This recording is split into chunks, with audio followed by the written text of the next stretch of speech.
the kind of CRAB decision itself, because it's lengthy, but the PARAC summary kind of gives you the main points there. I think when it came up, Hi, Greg. Lauren, you had you were probably more familiar with it at the time, beyond what Jim had mentioned in his memo briefly. Mm-hmm. But this is just about someone's post-retirement earnings restrictions, and if I understand it correctly, it's particularly in cases where, say, someone has a different position, a lower paying position just before retirement, and so just how the interpretation of their salary at retirement is handled. If you look at the memo, basically, PARAC has had a member-friendly approach in the past where they don't want to penalize someone who goes into a much lower salary paying position or maybe part-time before retirement. But this CRAB decision just kind of strictly interpreted it based on what their salary at retirement was, even if it was lower and not used in their salary average. And so I think it's something that Jim just wanted to highlight to us, and he mentioned that there's potentially there's some pending legislation to try and deal with that.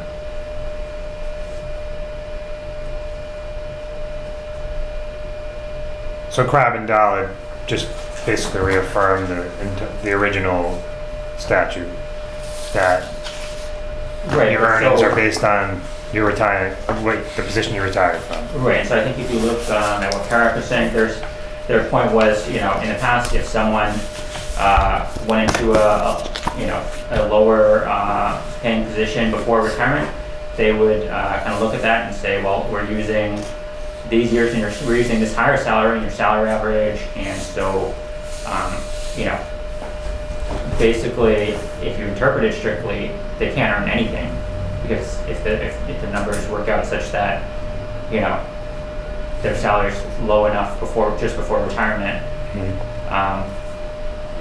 but their retirement benefit is based on that higher salary, they can't earn anything, and so PARAC has, like I said, taken a member-friendly approach where they've looked at that and used the higher salary, but now this decision is kind of guiding us in the other direction.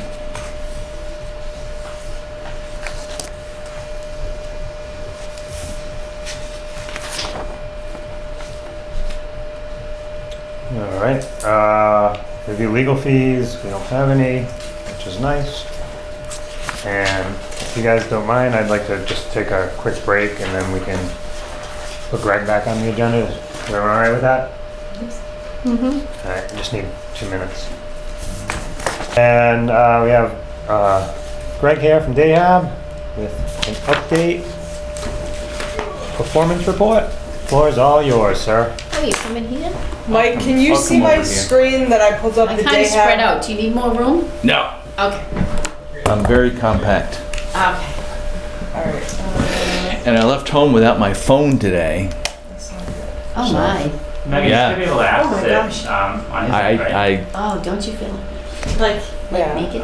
Shoes or something, I know. right?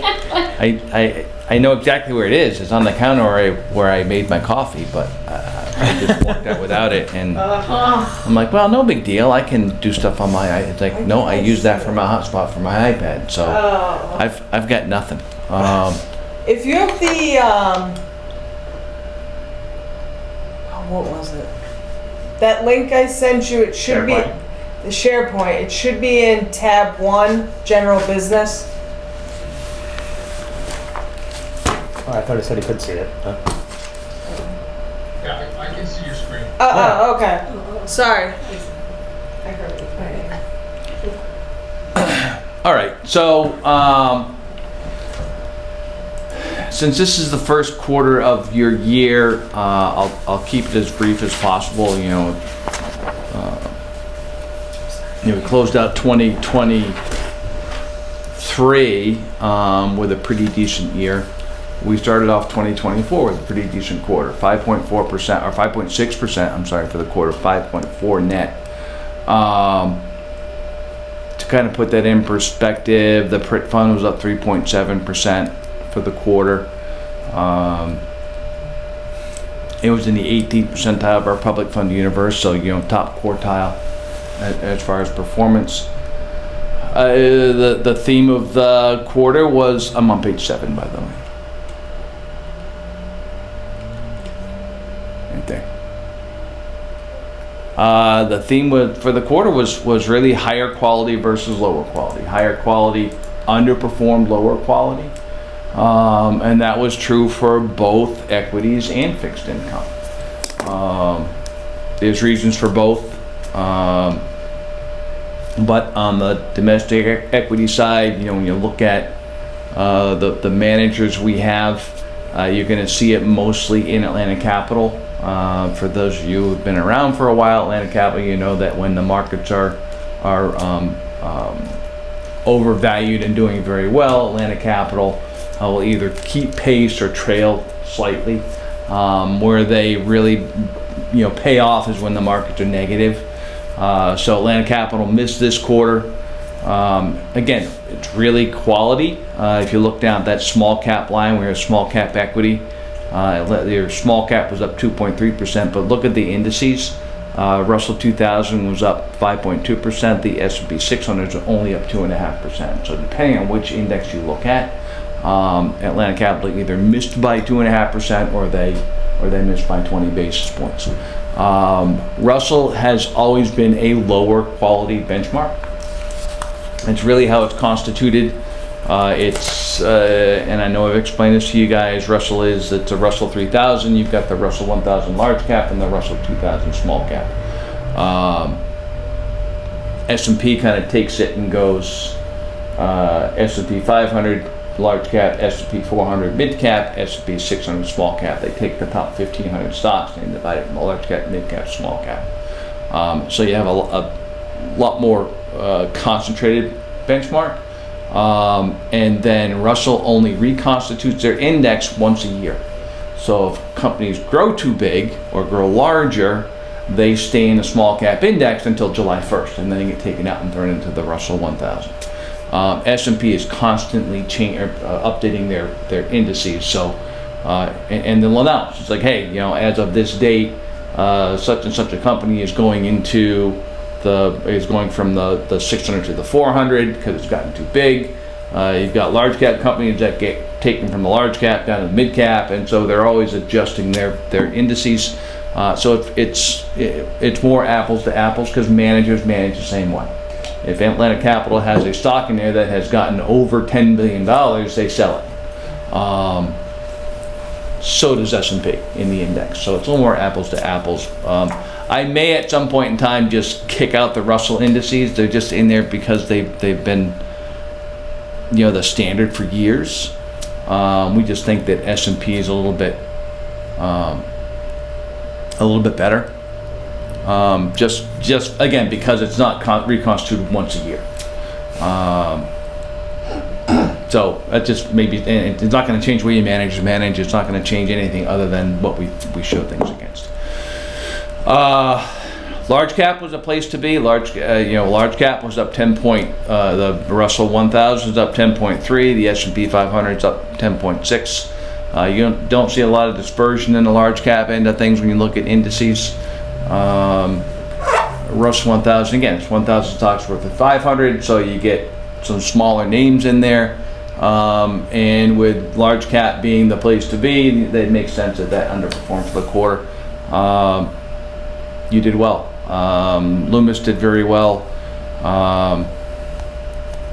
Aristotle underperformed slightly, Loomis outperformed slightly, and then we have the index fund. Of course, it was again very few names. The big one was NVIDIA. That's not on this report anywhere. The big one was NVIDIA. NVIDIA is up 90% for the quarter. Throw that up against an Amazon. Amazon was up 17. So it was really, NVIDIA was the big name you had to have. Loomis has NVIDIA. They also have Tesla. Tesla's off 25%. But again, you had to have NVIDIA and Loomis has it. Good job on the mid-cap side by Davenport. Davenport was up 11.5%. Russell mid-cap up 8.6, the S&P 400 up 10. So, again, here's in mid-cap, you saw higher quality stocks do a little bit better. Again, look at the mid-cap for the Russell mid-cap versus the S&P 400. But good job by Davenport. It took us a while to find a good mid-cap manager. We've been through this process a bunch of times. Davenport has certainly made our mid-cap area better. You look at that longer-term performance along the mid-cap line. Over the last year, they're in the second percentile mid-cap managers. Over 3 years, that 10.1% is in 19th percentile. In 5 years, the 14.1 is in the 14th percentile. That longer number that is not all Davenport. We're kind of, the analogy I use is a Play-Doh machine. We're kind of pushing out all the old performance, and that's slowly getting better as we have more and more of Davenport in those numbers. Atlantic Capital, small cap. As I mentioned, this is not a quarter for high quality small cap stocks. One of the screens, the main screen for Atlantic Capital in small cap, is their companies have to have earnings. Not a bad screen if you want to, buy a good company. Unfortunately, the stocks that did the best in small cap are not the ones that had earnings. And you kind of see that here. Totally reversed in April. I don't know if you pay attention to reports that come through. April was negative in the 4 to 6% range, depending on market cap range. Atlantic Capital had a positive return in the month of April. So that's what Atlantic Capital gives you. That's what they've given you over the years, is they outperform when markets are down. That's when they make their money. You look at their long-term performance, over 10 years are 11.5 versus 7.6. That's an annualized number. That's almost top decile in the 14th percentile. 5 years are 11.4 versus 8.1. So done a very good job long term, quarter by quarter. When you see these big moves from time to time, Atlantic Capital, we'll still have those issues trying to keep up with that. International, you look at the two pieces we have Attleboro, we have Lazard. When you look at them individually, you say, oh geez, these guys should have done better. But when you put the two together, they work very well. When growth is not performing well, Lazard does very well, and vice versa. So they work well together. They pair well. It's like a good fillet and a Cabernet.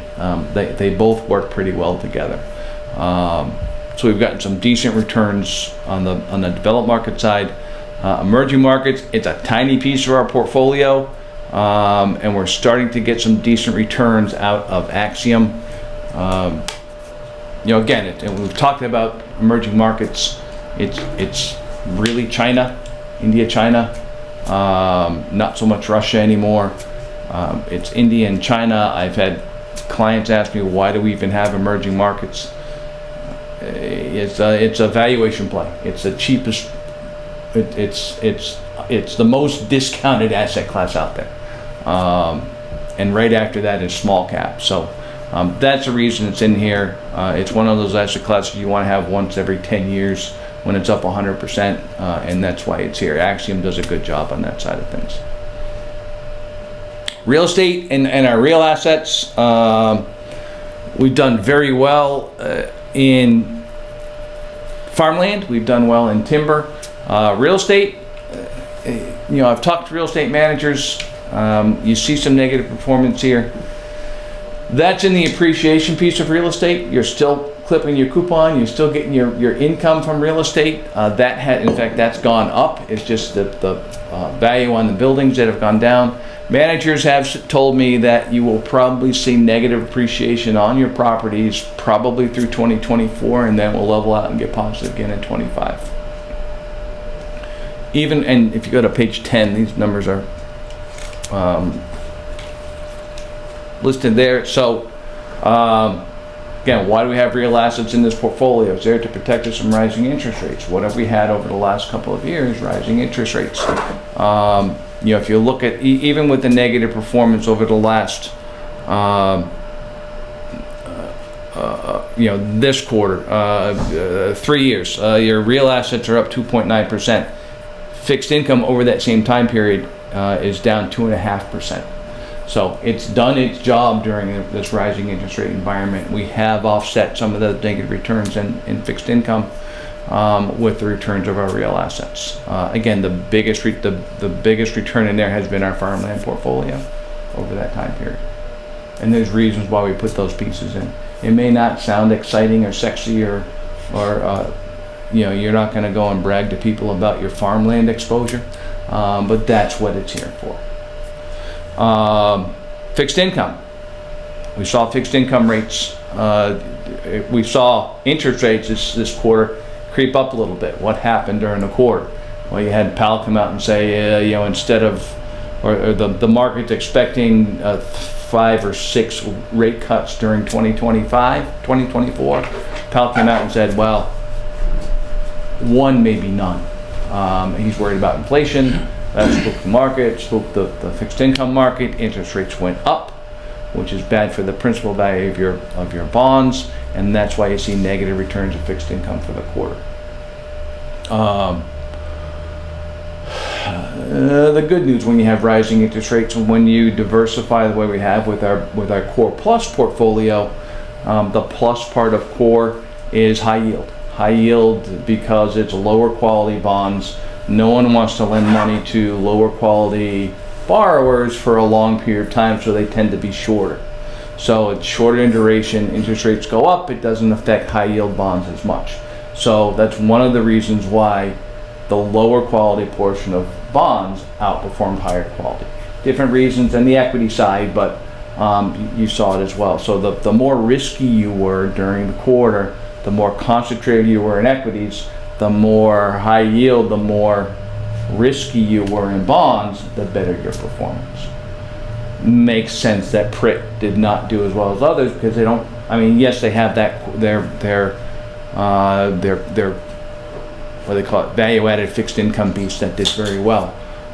Their bonds, their core bonds did not. They were negative almost 2%, 1.7%. So that's one of the reasons why PRIT is only up 3.7. You're also catching up on private equity. We don't have private equity in the portfolio.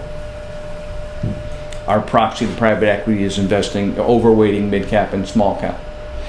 If you think about it logically, you take the Russell 3000 or the S&P 1500, whatever it is, that's your investable universe because it's liquid. You don't want to get into stocks that you can't sell. And you're a big enough investor that you can buy smaller stocks, and if you try to get out, you'll start trading against yourself and you'll drop the price as you're selling it. So that's why there's what we call an investable universe for institutional money. It's the Russell 3000, the Wilshire 5000, whatever, or Wilshire 5000, I think it was. But that's the investable universe. So you take your Russell 3000, and there are tens of thousands of stocks that are below $1 billion market cap, and then you have the private guys. And private companies are not necessarily small; they're just not sold publicly. But what's happening now is you have private money, private equity money, that is they're going out and they're buying smaller companies. And you've seen that with Atlantic Capital. You've had a couple of takeouts in your portfolio that's good for returns, that because private money's coming in and they're purchasing these public companies. So, again, we don't have that private equity, but we overweight mid cap and small cap because that money kind of comes up eventually, and either those private companies go public and they start to enter indices, or your private money is buying public companies, and that affects the price of your portfolio. So that's why we overweight mid cap and small cap, because we don't have private equity. Private equity doesn't value very well. It's not efficient. So when you're buying a stock and the stock changes, from any second of the day what the value of that stock is and what you have to pay for it or what you need to get for it when you sell it. Private equity is not like that. It's valued privately. So the manager who owns that company is going to give you a value on it. Doesn't make a lot of sense to me. But they're the ones that give you a value, and it's also lagged. So when you look at private equity in the PRIT fund, the value of that private equity is lagged. If you're lucky, it's a quarter. Most likely, it's more like a year. So you think about what time period private equity is picking up for pricing now. It's picking up 2022, and so you've had some lag in the performance of the PRIT fund recently because it's picking up the negative time period of 2022. Over time, it shouldn't matter. That's the same reason why the PRIT fund did very well in 2022, because they're picking up the values from 2019, 2020, which were relatively good time periods. So that's it. Your long-term performance, again, 19th percentile, 9th percentile, and 4th percentile. Your top decile performance for 5 and 10 years. Number of reasons for that. Loomis is one of them. Loomis is a big reason for that. Atlantic Capital is a big reason for that. Our investment in alternatives, in real assets. Again, fixed income. Our fixed income portfolio has done relatively well. 10 years, the aggregate index up 1.5. Your fixed income portfolio is up 1.9. 40 basis points annualized outperformance in a bond portfolio is pretty good. Your real assets over that same time period up 5.9. So, 2 reasons for getting that asset class. Number 1, fixed income was yielding under 3%, and we were getting 5 to 8% cash on cash return in real estate. That was one reason. Second reason was protecting against rising interest rates, and it's worked in both instances. You look over that last 10 years, that's another big reason for that 4th percentile over 10 years.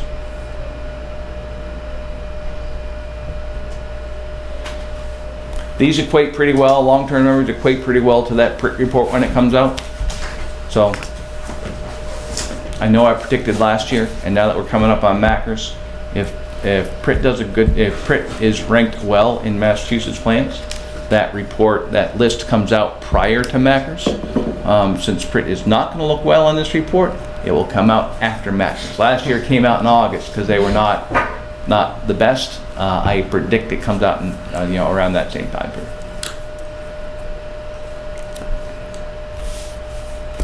All right, have anything for Greg?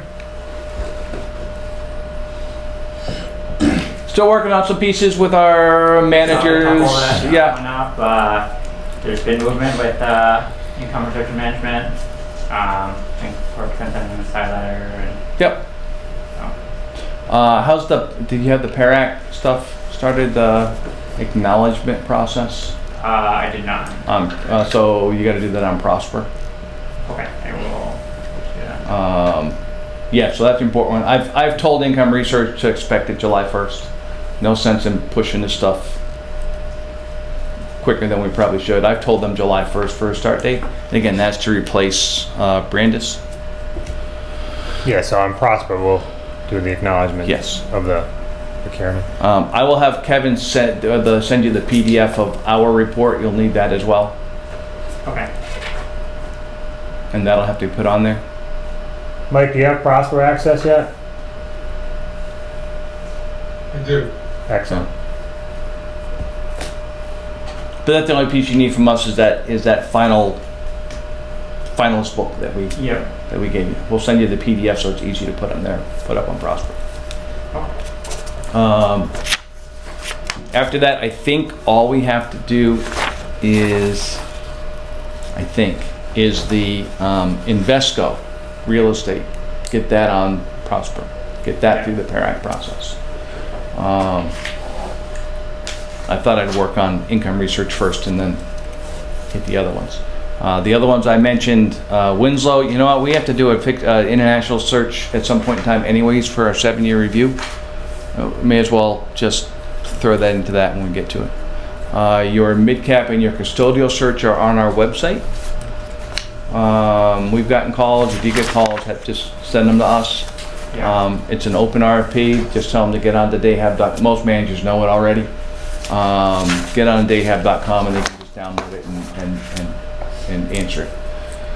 But they're on our website. We've already gotten calls. Of course, I hit P&I and Fin Daily and all of those. Along with your custodian. Again, I don't think you'll get many responses for custodian. You'll get, it's not Peoples anymore, it's, Wilmington. yeah, Wilmington. You'll get Wilmington. You might get one or two others. But that's Massachusetts. You know, they've got very specific requirements, and Wilmington is the one that, you know, has bought all the pieces going along. And that's what they are, and Tony Tiberio is very good with his mass public funds. So I don't expect very many responses. Like I said, you'll get Wilmington, you might get one or two others. Mid-cap is wide open, and Davenport has been told it's out there. So, and we'll just, again, go through that process.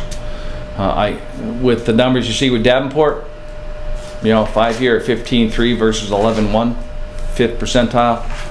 3 years they're 9.9 versus 6.1, 25th percentile. I don't see them not being ranked as highly advantageous.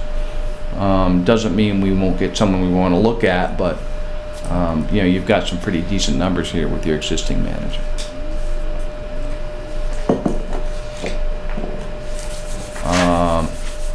Continental, Invesco, Income Research, Winslow. I think that's it.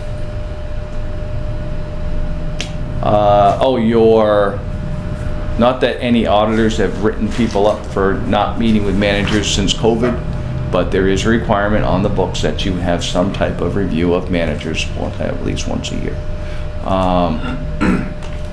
Arguably, you can say that this is a review of your managers when I come in once a quarter. Arguably, you could say that since we talk to these guys at least on an annual basis, that we are doing that for you.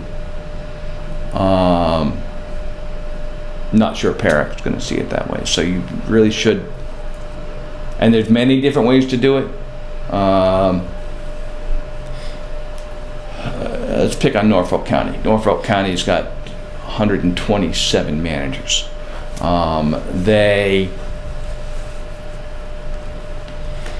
They have managers calling on Zoom and like for a day, and they give them 5 minutes and they go through and give them a quick update. You can certainly do that. You don't have as many. We used to bring a couple managers in a quarter and just rotate them through. And you know, the whole you should see them once a year thing kind of made us do 2 or 3 in a month every now and then. I have done it with a couple of clients now where we just take a day and say, okay, we're going to do Zoom meetings. We don't make them travel. We give you 15 minutes to kind of give us an update. It satisfies the requirement to meet with them once a year. It takes you a half a day. You sit here and listen to presentations. Probably the easiest way. You know, if a manager's gonna fly here from California, they want more than 15 minutes. I kind of see that. You know, they wanna you know, spend a little bit of time with you. So doing it by video is probably the best way.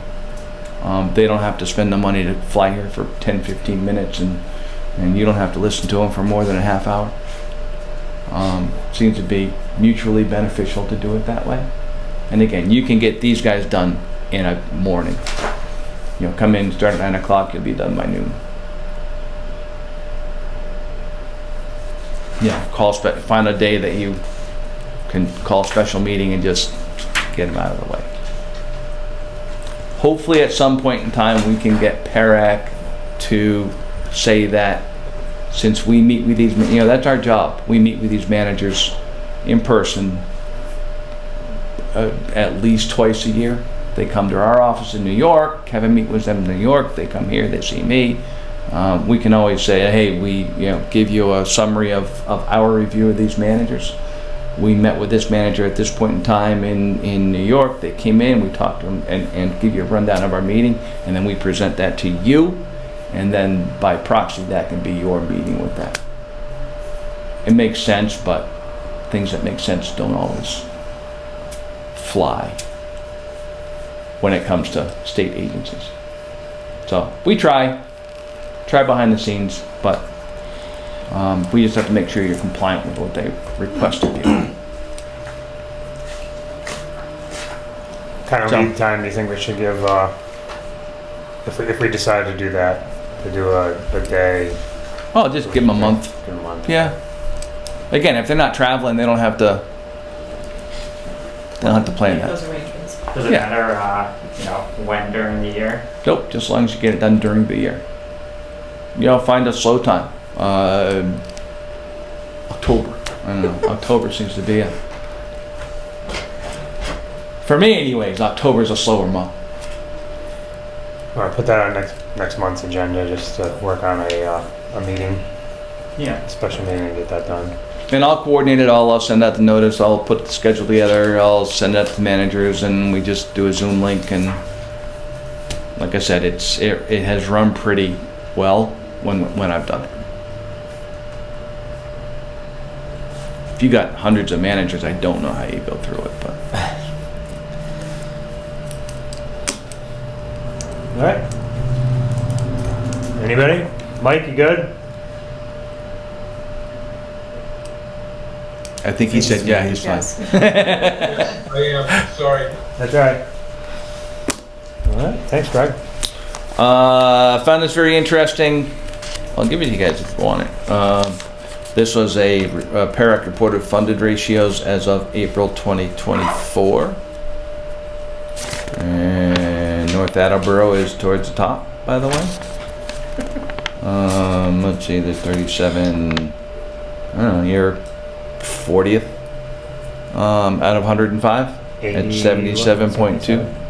And that's as of 1/1/22. So, Good job. yeah. There should be asterisks in some of these. Some of these guys that are 100% funded did so with obligation bonds. I think that's unfair to say they were 100% funded and they put money in. I mean, yes, the pension fund's funded, but there's debt somewhere on the books. How many boards? How many boards have bonds? Yeah. Is that I'm not number sure one the or total two? number. Quincy's got a bond, Andover. They borrowed money and said they're fully funded? Is that the most ridiculous thing you've ever heard? I don't get it. Well, let's just think about it. So I've got Andover as well, and I was not. They didn't include me in their discussions on the bond, but they got the bond 2 years ago. When interest rate, I think they got the bond at like 3.1%. Now think about where interest rates are now. So the pension funds funding their liability at 3.1%. Their actuarial assumption is 5.75. And they couldn't get the bond now for 6%. So just everything worked out fine for them. I think about Worcester years ago. They floated a bond at like 7 point something percent. I thought it was fine because their actuarial assumption was 8. Didn't work out so well for Worcester. Works out very well for someone like Andover. And they're going to look in, I think in hindsight, where interest rates have gone, they're going to look super smart, and like they timed it. They didn't, I mean, that's just where it happened. They got the interest rates at the low, and they're funded the pension fund. Like I said, their actual assumption is 575, and they're fully funded. And like I said, the town is servicing the debt at a little over 3%. It's a win for the town. Instead of paying your liability at 575, they're paying it at 3, or they paid it at 3. So it depends on where you get it, how it looks, actuarial assumptions, the whole bit. I think Andover did it the right way. They lowered their assumption rate, which increased their liability, and then funded the full liability, as opposed to funding the liability at like a 7 whatever percent assumption, and then they paid it off, and then they lowered their assumption rate, which is going to lower their funded ratio. It's kind of done backward. Andover actually did it the right way. Shrewsbury is 100% funded. They didn't do any bond. Their actual assumption 7.5%. Who's right? I don't know who's right, but it both worked. Shrewsbury, all they did was Shrewsbury has a lot of business. They have a lot of revenue, and so the town manager convinced, hey, I got an extra, $800,000. What do we do with it? And put it in the pension fund, pay off some of the liability, and they would do that every year with a little bit extra cash, and they pre-funded their liability, and then they had some decent returns. So, two different ways to go about it. I'm not sure which one is best. I would guess Shrewsbury is because you're not borrowing money, but would I like to see Shrewsbury's actual assumption a little bit lower? 7.5 is a bit high nowadays, but their 30-year return is 9.4%. Can they justify 7.5 with a historical return of 9.4%? Sure they can. So, North Attleboro is different. Your assumption is you're at 7%. The average for Massachusetts is 7.01. So you're right on average. I think PARAC's trying to get everyone to 7% or lower. So you're at that number anyways. Sounds good. It seems healthy to me looking at it from a non-actuarial expertise. If I were a resident of North Attleboro, I would see that as positive.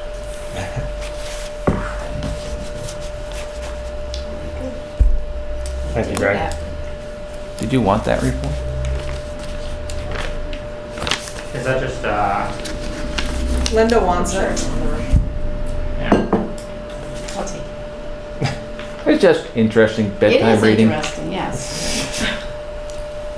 And then to know, again, to know the stories of some of the plans, know how they did it, and it's interesting to me, but I'm not very exciting anymore. I will probably be a grandfather by the next time I see you, so Ooh, can't be very exciting anymore. When'd she do? August 14th. Ooh, I'm on my second. You are? Yes, another girl. Mine's a girl. I have girls everywhere. 3 daughters. Oh boy, granddaughter. it's not a bad thing. It's not. It's not. And I was one of 4 boys. My older brother has 4 boys. My younger brother has 3 boys. Oh, So I wouldn't trade him in for anything. Blessed. Yeah. I wouldn't know what to do with a boy. So I have had fun following my youngest nephew pitching for the University of Florida. That has Very been a nice. fun process for this year. He's a freshman. yeah. He's a freshman. They just got beat in the SEC tournament, but they'll probably make NCAAs, and I'll probably see him pitch again. So. That's us. But it's been fun following him along. Yeah. I went to Nashville for a week.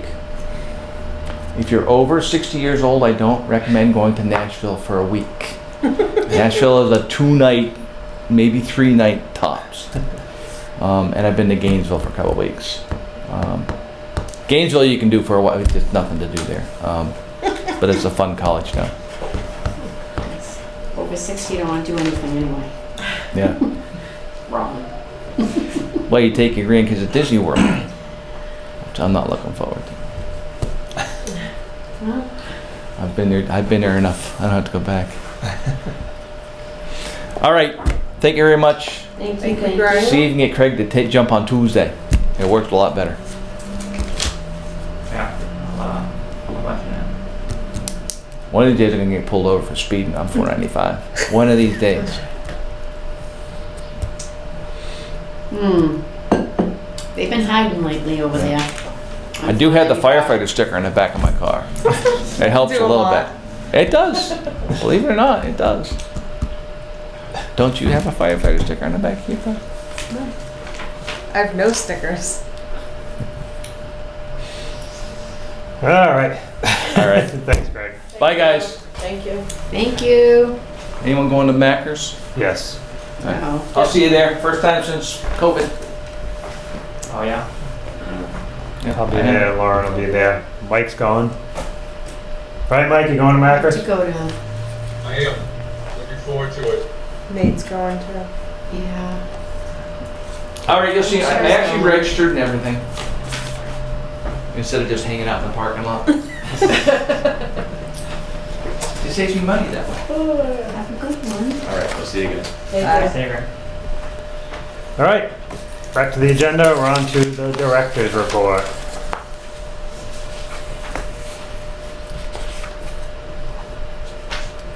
So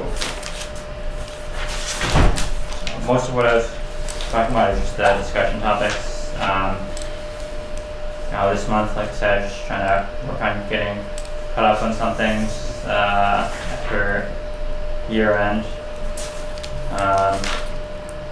So we can just move to talk about the topics in old and new business. Okay, so we'll move on to old business. First on the agenda is the COLA vote, which was briefly discussed last month. And it was determined that we did not need to Yeah, so, you know, there's the standard 3% COLA on the base that comes about every year. And there's also, you know, potential discussion on the COLA base. And COLA base, an increase to that is what would kind of necessitate a bit more notice, a public hearing. Right, we did that a year and a half ago, 2 years What are ago. we, 16,000 now? Last year. I believe. Yeah, we're all set, you know, to vote on 3% on the COLA base of 16,000. And that takes effect 7/1? Yes. I did send notice to the town manager, and also when we're doing the actuarial evaluation, I think we can have them provide figures, funding schedules for, you know, potential base increases so that so that we're informed down the line if we want to consider a base increase, you know, like next year or something like that. Anyone have a motion for COLA? I just want to make sure that is this for the 3% COLA effective July Yes. 1, or is this for discussion to have the base revisited during the evaluation report? No, I would take a motion on the 3% for July 1. Okay. I'll make a motion I will second. to approve 3% COLA on a base of 16,000 effective July 1, 24. Second. There's a motion and a second. Any discussion on the COLA? Okay, we'll do roll call vote. 3% COLA on the base of 16,000 for July 1st, 2024. Mike? Can I actually vote on this? Yeah? Where I'm collecting? Yep. Okay, so I, Oh, you're saying aye. Yes. I know, I was waiting for something else. by the way, I can't see you folks in here. All right, Megan will work on that. So Mike is a yes. Lauren? Yes. Linda? Yes. And Brian, yes.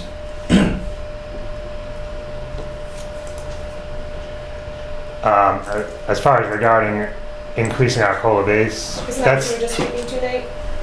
Yeah, That's- just for information, you know, we did just increase it last year, but I was saying, you know, as part of the evaluation process, we're getting kind of info to inform, you know, any, you know, kind of future discussion on the base.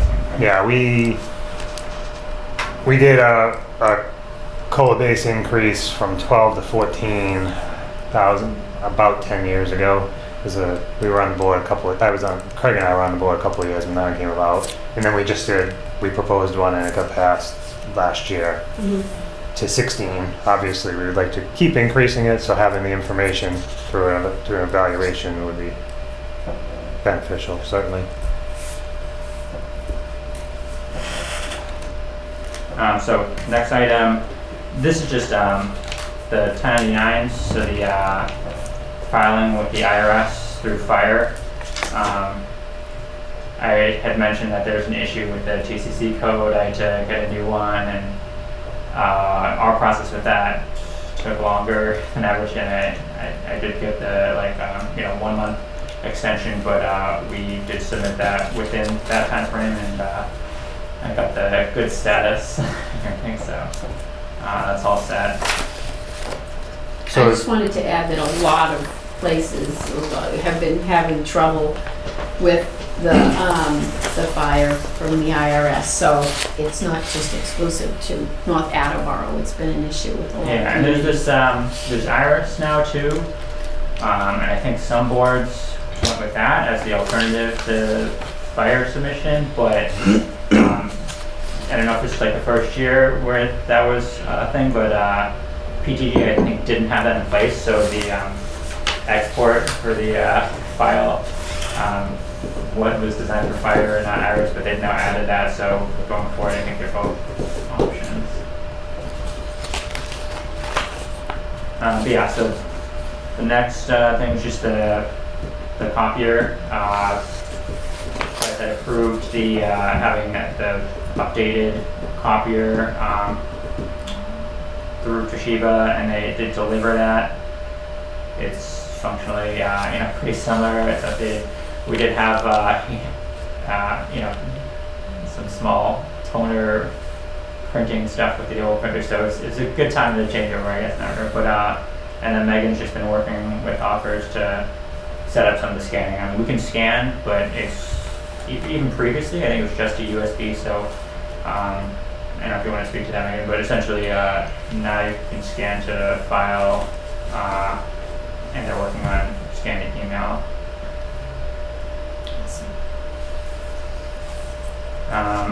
So about the independent audit. So my understanding was that the board last year was looking for a 1-year contract, and I put out an RFP, and it looks like the contract that we entered into with Roselli was actually for 3 years, but with the second and third year optional to the board.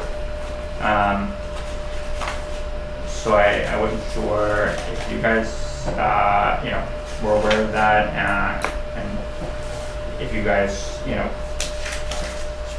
had thoughts about potentially staying with that contract versus putting it out to RFP. Based on the conversations I've had, it sounds like many of us have had positive working relationships with Roselli, with Terenzio, and that any RFP bids that come in from other auditing firms would probably be at a significantly higher price point. But I was, made aware of some issues last year, I think, just with the audit in terms of, I believe it was with like the file submission and with like the office hours and the office being open when Terenzio was here, because Juanita was, part-time at that point and everything. So, I mean, those all sound like issues that can be avoided, I guess. So, I looked into them, but they don't sound too concerning to me. But I didn't want to make light of that. I didn't know, what you guys had for thoughts. we had already voted to go out for RFP You did, yes. for 2023 audit. Do you mean, so, yes. Because Roselli wondering. did 2022. Yes, and so We we have an did option vote for- to put it out to RFP, but I'm not sure if we did that knowing that there's still an ongoing contract. Right, a with contract Roselli. that's available, right? So, yeah, we could proceed with the RFP, we could proceed with the contract, and I just wanted to get a sense of how you guys felt about that. I have to say on the town side, Roselli did not put in a bid for us, and the bids that we received were significantly more money. So, to Nate's point, I think, Roselli probably offers a very fair price to do the audit. That being said, that's not just the be-all and end-all of getting someone in here, you know. But I just wanted to make you aware of that. I'm not opposed to having some consistency, since we just had them, where there's a lot of things happening. But I'm personally fine with having Roselli and Clark do the 23 audit.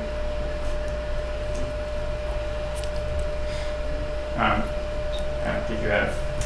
I don't have anything to add. I would also be fine with continuing with Roselli. Yeah, so I guess currently we have the ongoing contract and you had voted on an RFP, so I think we would need to have a motion to discontinue the RFP and grant that 2023. We could still keep the 24 option as an open yeah, option it's optional year to year. and grant the 2023 audit to Roselli and Clark. And I did speak to Renzo about it, you know. He of course is, you know, happy to come and do our audit this year. I talked to him briefly about any potential issues last year and you know, I think he also wasn't too concerned about them, you know, just based on what the issues were. And I you know, I think he had found, you know, some helpful, you know, information last year, and he's pretty easy to work with. Anyone have a motion? So I'll make a motion to rescind the vote from, was it made in April? April? To rescind the vote made to send out an RFP for auditing services? Not 100% sure. I don't remember the date, but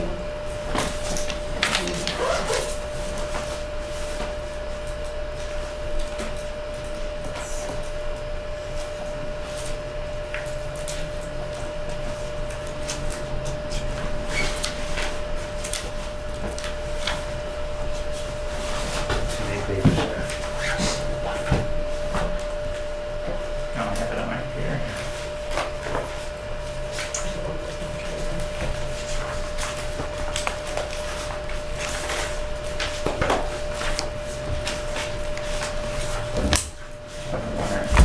Since it is possible that it was March. yeah, I'm just waiting to go over. I would say 2024.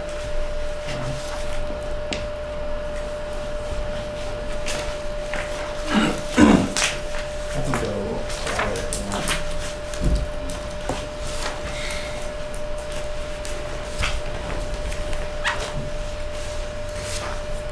One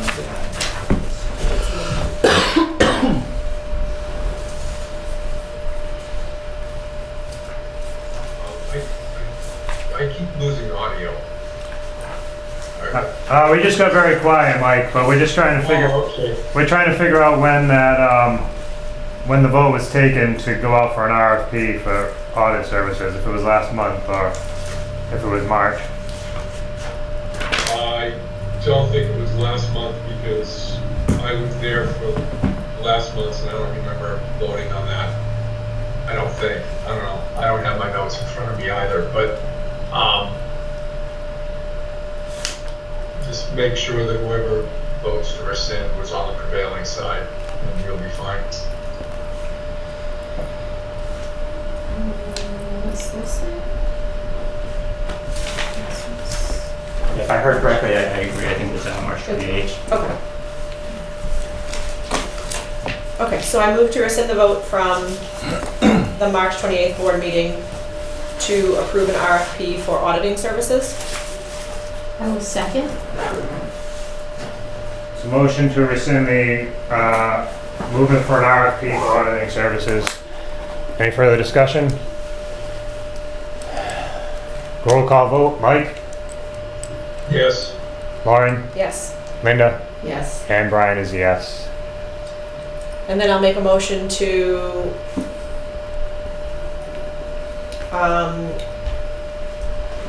extend the contract for Roselli, Clark and Associates from August 24th of 2023 to audit the year ending June 2024.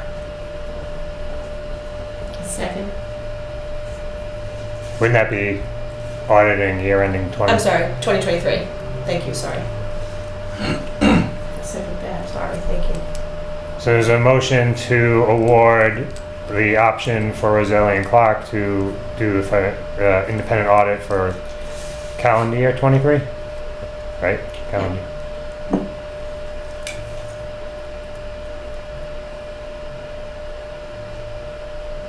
Should be calendar year 23. Calendar, yes. Yeah, just not worded that way.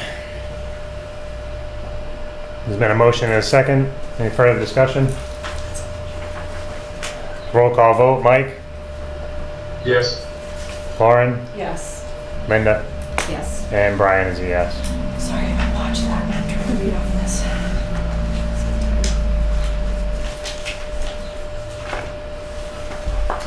So, yeah, moving on to Ice Miller. So, I consulted with Jim Quirk regarding bringing on a tax attorney to assist with the issues with the IRS. I think Jim told me that his clients have had success in the past with Ice Miller and without going through the RFP process.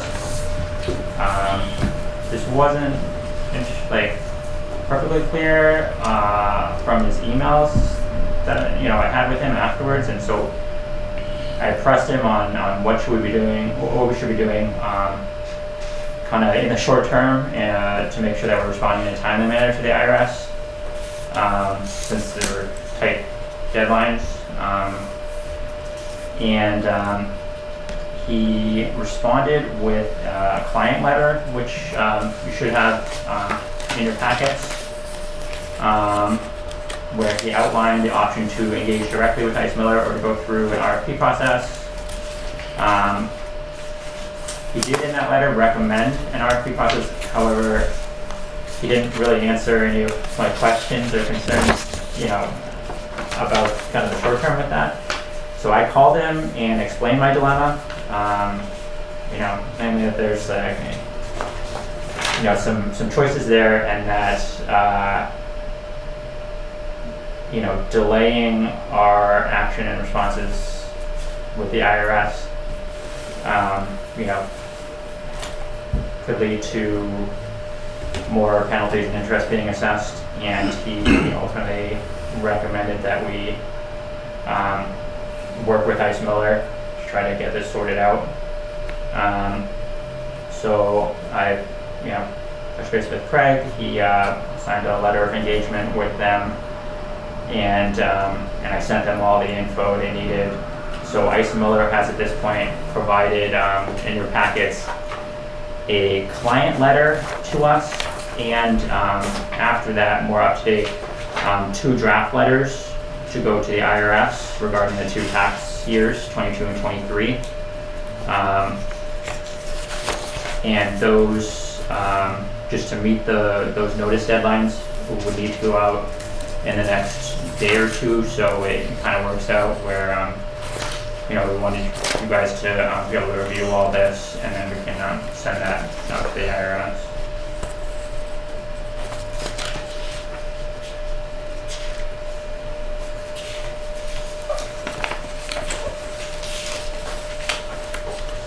So Craig already signed an engagement letter. What do you need a vote from us on accepting the engagement of Ice Miller? Or, we're not gonna, once we engage their services, we're not gonna approve every letter from them. They can handle the, I would say one to kind of catch you guys up on things, Mhm. the main thing here. And just how do you see those letters? Oh, definitely like it for the information, but I just didn't know if you were looking for any further votes. Yeah, I mean, in terms of engaging with Ice Miller, I guess, do you have any thoughts on, like if it's based on current things? I mean, I think if I recall, you know, I don't know if it was last meeting, but, you know, this is already kind of suggested, we talked with Jim about it, and he brought up, you know, Ice Miller as a potential option. Right, and the board did decide that you and the chairman should Right, so, contact them ASAP. yeah. So, you know, that's because I'm not sure that any further action or motion is necessary. Procedurally, Mike, do you have any comments on that?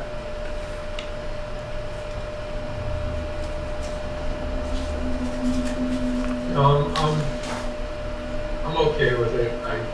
I'm always of the mindset to try to get, I think try to do the RFPs when you can and when you have to, but I mean, I'm all right if we leave it, if we go this road. Reach out to him on the issue. So, you know, just thinking back last meeting, I think there may not have been a vote on it because, you know, the board had asked me to just reach out to Jim, and as with other legal matters, that didn't necessarily require a vote at that time. So if that's the case, then you know, you may want to, Could always entertain a vote to confirm the yeah, chairman engaging with services of Ice Miller.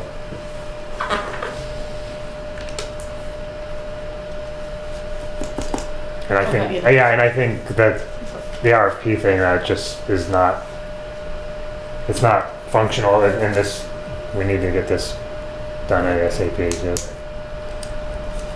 So make a motion to authorize the chair to engage with our attorney Jim Quirk and Ice Miller to proceed with correcting these IRS penalties. yeah. To engage Ice Miller for representation, I think, Okay. regarding the IRS. Thank you. A second. So motion made and seconded to confirm the engagement of Ice Miller as representation with the IRS. Roll call vote, Mike?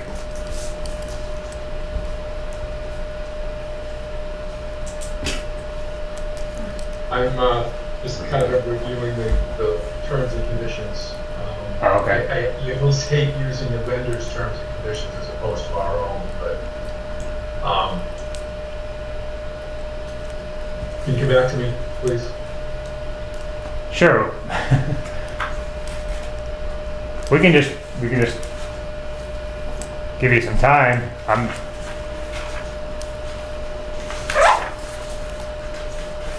Terms and conditions in one of the letters. Yes. I imagine in the engagement letter, so. Yeah, so the letter that we got from Ice Miller, by signing that, is terms and conditions that are associated with that are contractual terms and conditions. I'm just trying to take a moment to read all of the terms and conditions. I didn't see this last night, so I Okay. apologize. Yeah, so No, that's fine. Craig had signed that. I also, you know, Jim was the one who reached out to Ice Miller. You know, the engagement letter went through. Obviously not looking to incur legal fees unnecessarily, so he is, you know, at this point, Ice Miller is solely the one working on this issue, but Jim is still kind of CC in case he has any input. You know, while we're waiting, just give Mike some time. I can also point out that so there's kind of just a different issue with that. Terenzio brought to my attention that kind of just with the like liability or the accounting for the tax, for the potential tax penalties, that might be a concern to address. And what I mean by that is, you know, he was concerned that, you know, we should be accounting for this either on the 2023 annual statement, which is already submitted, or, you know, with the actuarial evaluation that's ongoing. His thoughts were that that it should be reflected in that valuation, in the kind of financial position of the board as, you know, like a potential liability, even if, you know, because we're not sure if it's going to be reduced or abated, that just kind of from an auditing standpoint, that should be looked at. I don't know if that makes sense the way I'm explaining it. So I talked to Linda Fornival at KMS. Obviously, we're in the midst of the actuarial evaluation, and I kind of raised that point to her. And she, you know, she didn't have a problem with that suggestion in terms of accounting for it in evaluation. I think from her standpoint, like, even though this is, you know, an amount that we're looking at relative to the pension fund, it's, you know, not significant in her eyes in terms of kind of this kind of, you know, in terms of accounting for it on evaluation. You know, and obviously, so we can kind of record it as a payable on our end, and you know, depending on the outcome, just you know, in the future account for it.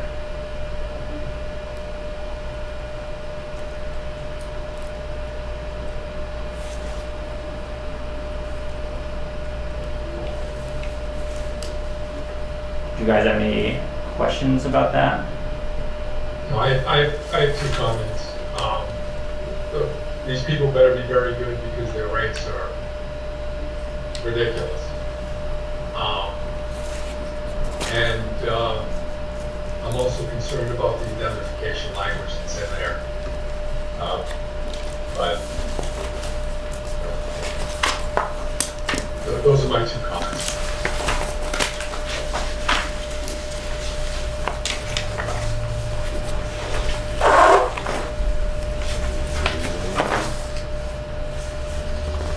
I guess the only thing I'll add to your first comment is that, you know, Ice Miller comes recommended by Jim based on, you know, his prior recommendations to clients, and in particular, Ice Miller is they work with PARAC a lot. They're you know, PARAC uses them for tax counsel, I believe. You know, and Jim's thoughts in recommending them are that, you know, having a firm with, you know, that name and brand recognition and expertise on these sorts of matters carries a lot of weight, you know, with the IRS in our response.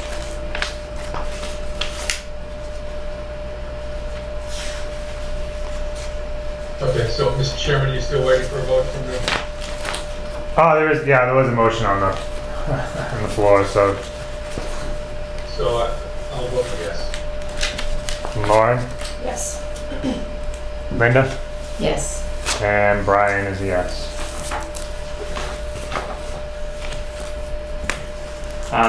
Regarding that last bit I mentioned about the valuation,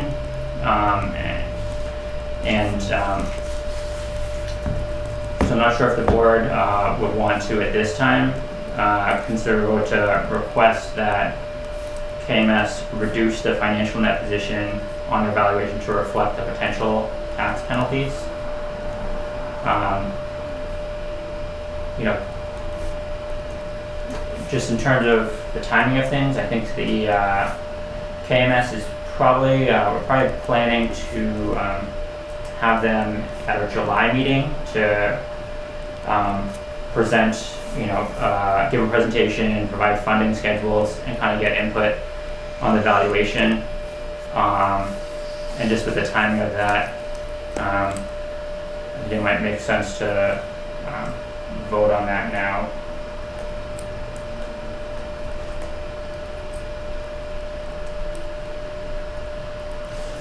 My only question is, as you know, should you also be accounting for this? Or have you accounted for this potential liability? Yeah, so I haven't yet, but Maybe. I'm through February on the accounting, and I think, I think we were talking and I was saying I can account for it as a payable within the month that we got the notice or notices.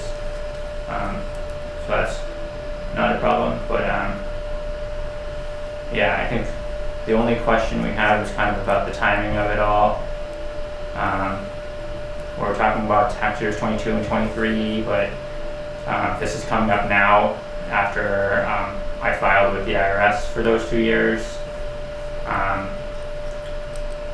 But in talking to Linda, the KMS, I think her opinion seemed to be that regardless of the outcome, that if we're looking at a snapshot for the valuation, that it might make sense to include that regardless of what happened. Now, does anyone have any thoughts or questions about that? I guess my take would be they're handling the valuation. They should do it the way that they believe should be done, and I don't know that Yeah. we need to take a vote on Okay, that's it. very much. I could be wrong. I could be swayed, but I just don't. If you gave them, and like any valuation, we provide them with the information, and they move forward with the information. They have the information now, so. I think the timing is kind of, because it's valuation as of 1/1/24, Mhm. and say we found that out, whatever the date was in 2020. So I think that it's just a matter of, they probably could technically leave it out, but we know it and it could be impactful, so. Right, and they have that information. Right, so- and we've given, right, I agree. Right. Good point. So yeah, I've talked to her about it. She is aware, like you said, Yeah. and so it can be factored in. And so just leave that, let that run its course. And like I said, if they're coming in July, if there's any issues in general or they need any input from the board, we can always revisit this next month then.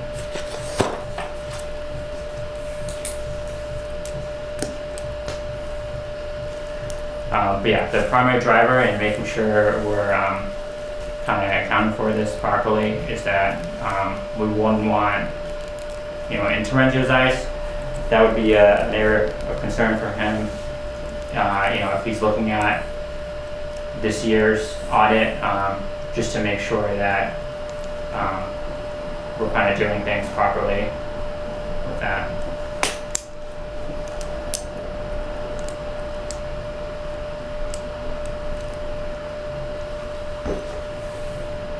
All right.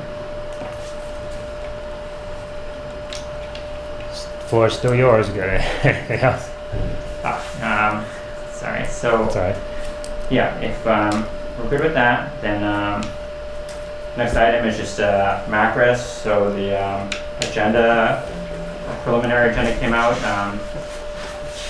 So have that to you guys. We did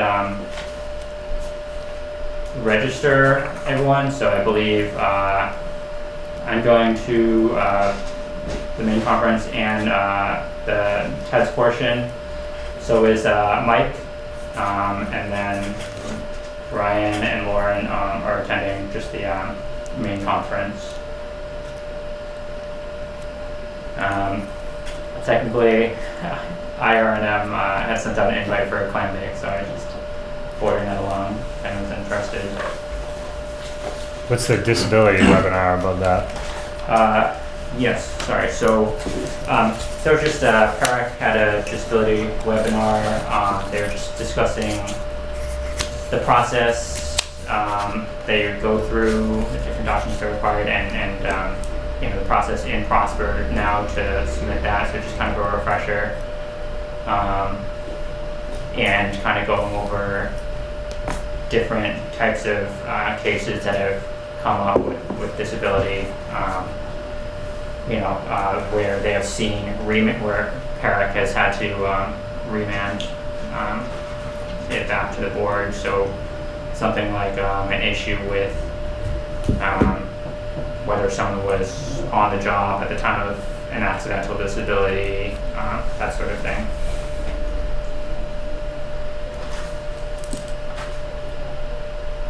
So I was just letting you know, I think Megan and I listened in on it, and it's a useful refresher.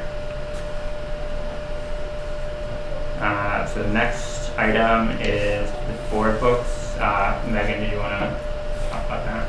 Sure. So I got some of the iPads up and going, so if people wanted to use the iPads instead of having the paper board books, I can load them that way instead of using the board books. But if you want the board books, just because it's larger and easier. So I just didn't know what people wanted to do. I prefer paper myself. Okay, Yeah, ditto. that's fine. I'll let you know. Okay. Thanks, Megan. Yep.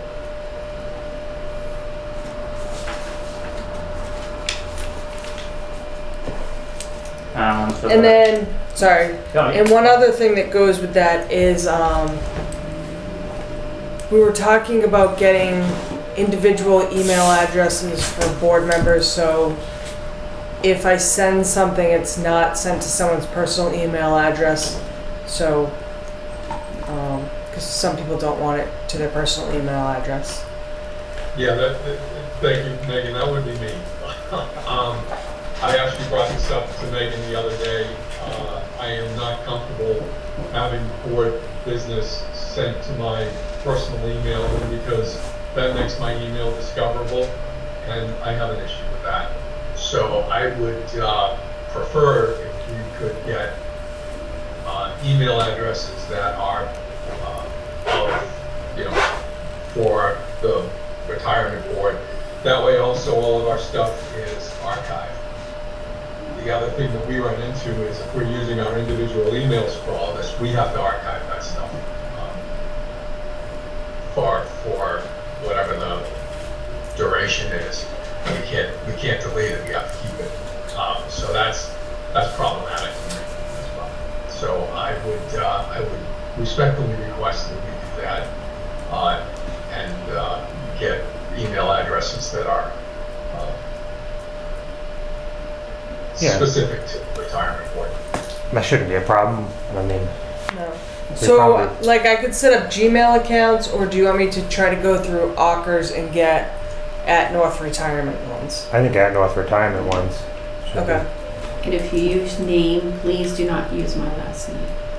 Just do LCAT, Okay. if that's how you do it, because no one can spell Katan's. Okay. I was maybe gonna do like chairman or. Do you want? Or ex officio, yeah, I don't know. I think if I could, I'm going to throw my techie hat on, we really should be using first initial, last name for everybody at whatever retirement, Okay. Attleboro retirement board. But I'll I use think that LCAT. way, I think that way you may have, another, God help you all, another Gallagher at some point on your board. And if you use a first name, you could have 15 mics that show up. So like, if you use first initial, last name, your odds are better that you're going to be able to do all of that. Okay. So Long term.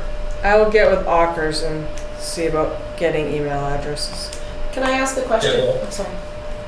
Go ahead. I was just wondering, is this something that, will these be offered on the website, like a link with our name? Is that something we want to have offered to membership to contact a board member directly? Or does everything routed to go through the director? Or, I'm just curious for membership I believe as it communication. stands, even like right now, if you go to the website, there's a couple like contact options to contact the two of us, but no emails are actually listed there. I don't see why anybody should be contacting an individual board member by email. I don't know. Yeah, so right now I was saying the only way to, the primary way to contact us via the website is fill out a contact form that would either go to Megan or to me. Just curious what would be out there Yeah. for contact. Availability, whatever. Yeah, does that answer your question? Just curious. Yep, just curious, if everyone had a North Attleboro email address, would it be posted on the website, I guess, for contact purposes? No plan on that, okay. I don't think it should. That's correct. Just curious, yep. All right, I'll reach out to Ockers and see how to set up emails.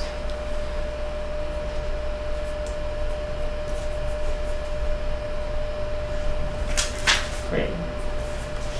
Did you have anything else with the board wants? Nope. Okay. So the evaluation, like I said, that's in process. We're just providing data to KMS, and like I said, they're lining it up so that most likely they'll be looking to come in July to kind of discuss the funding schedules and get any input that you guys might have, which is a good month because I think we've got Greg coming back in August and just with the general timing of things. Next item is public records requests. So we've got a request for retiree information from a citizen, and we also had another request for financial info that went through the town. I think there's a process to apply to submit a public records request. So they've been kind enough to forward that to us. I didn't see necessarily like a process to have that separated where requests for the retirement office don't go through the town, because then it's just, then they have to direct it to us, and then they have maybe their practice or their requirements on their end. I had this come up previously where the way it was listed, they were able to just direct retirement stuff to the retirement office specifically, and then on our website we had a listing of who the records access officer is and kind of standard requests, the process for doing that. So I can talk to the town clerk's office to kind of see about that, because I think with their process they're asking for a copy of a response. Obviously they need to make sure that we are responding on their end, and so it just doesn't seem ideal as has to run through them, just kind of creating more work all around. The requests themselves aren't out of the norm by any means, so doesn't really matter. So it's more just may want to discuss with the town clerk's office what the process is for that. That's all. There's no I was just kind of updating you guys because we get a decent amount of requests. A bunch of them they have helped us out with on the finance side, especially with questions about like RFPs.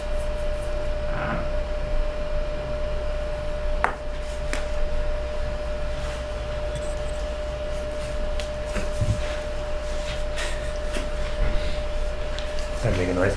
Oh, yeah. I guess just want to throw a shout out to Megan. I just want to highlight how valuable she's been in the office, which is not news to you guys. You know, she gets along great with members who come in, very thoughtful in how she deals with issues, and she does a lot of work in the background. So, thank you. Thank you, Megan. Thank you, Megan.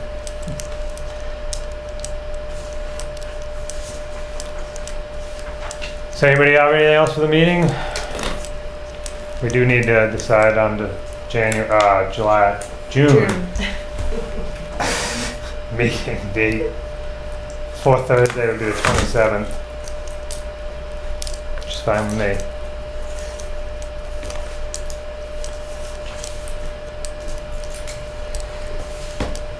I'm not available that day.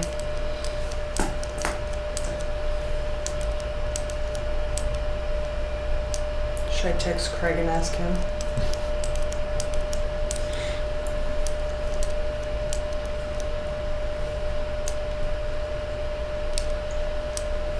Let's see, so, any thoughts if the 27th doesn't work?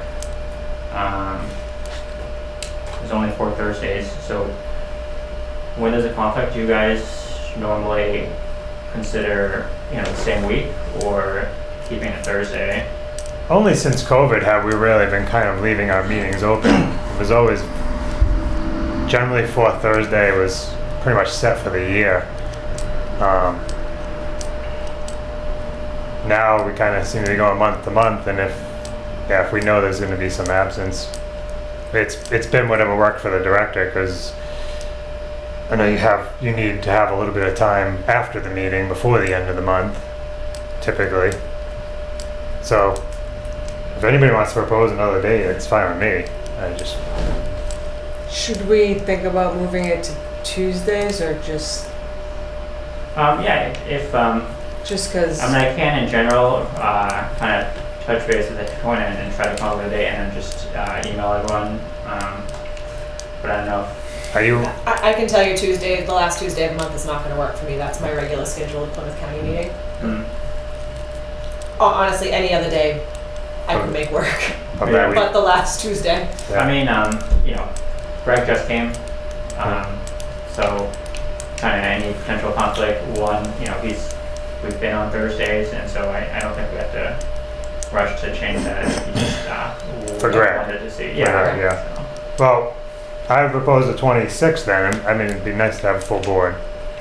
Anybody? Wednesday before. Yeah, I'm on vacation, so. The 26th Yeah. that week. Does that mean unavailable, or just So- mean you're on vacation? So I have the 25th, the 26th, and the 28th off.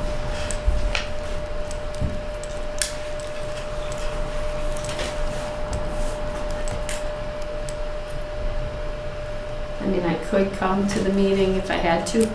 I'm not going away that I know of at this point, but.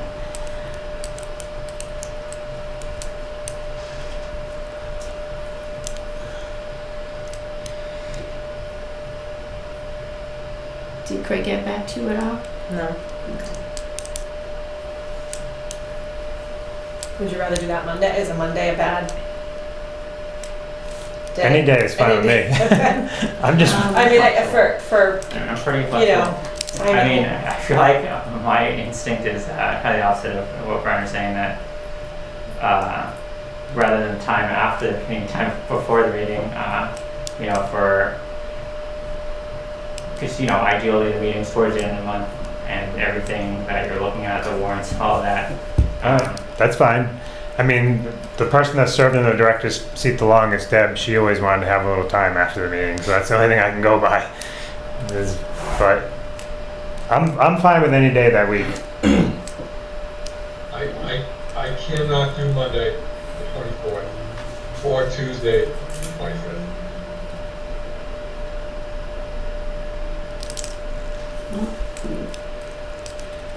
You do the 26th, and then if I'm here, I'm here. If I'm not, I'm not. If Craig can come, well, make All right, June meeting, 26th at 9 a.m. Is that fine? Good? Mhm. It's fine by me. Okay, done.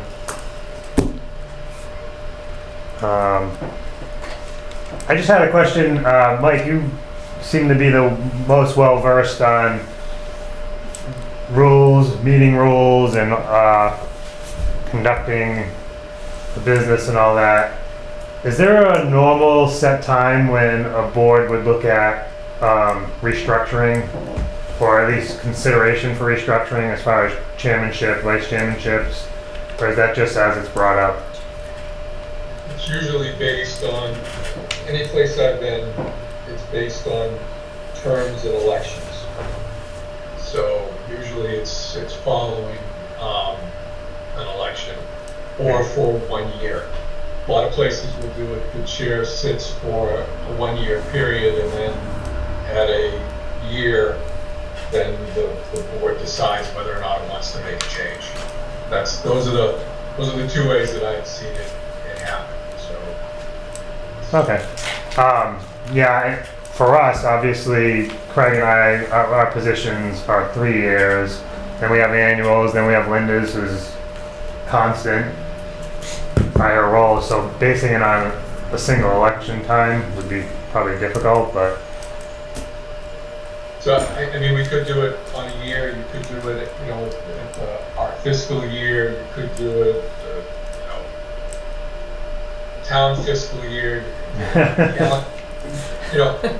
pick one. yeah. But I think it's a great question, and I think it's a good topic for us to have a discussion, maybe when we're a full board, about how we want to handle all of that. Yeah, I think, But I would just, personally, because of the way we're all staggered and structured, I would just pick a date, put a date in the sand and say, okay, every July 1st, we're going to have a restructuring of the board. Or every January, first meeting in January, first meeting in July, whatever it happens to be, we're going to do our restructuring. That's how I would do that. I like that idea, but should put it on the agenda for when there's a full meeting and actually do that, pick a date. I know in the past, Craig has brought it up, but there has been no other interest in being chairman at the time, so. All right, we'll put it on agenda for next month. Hopefully we can get to it and set a date. Okay. Now, considering that our fiscal year is January to December, right? Yep. We're calendar year. We're doing we shifted to calendar year, yeah. Yeah, so our fiscal year is calendar. I can save this for our discussion, but my recommendation would be to do something at the beginning of the calendar year to coincide with our fiscal year. That way we all know what's going on, and we don't have to worry about which calendar we're talking about at the time. Right, sounds good. Anything else? Anybody want to make a motion to adjourn? I'll make Please. a motion to adjourn. Second. Okay. We are adjourned. Roll call. Oh, yeah. Roll call. And vote. Yes, Roll call on this too. Mike, yes, everything, yes. Lauren, Yes. Linda, Yes. Brian, yes. Signed, sealed, delivered.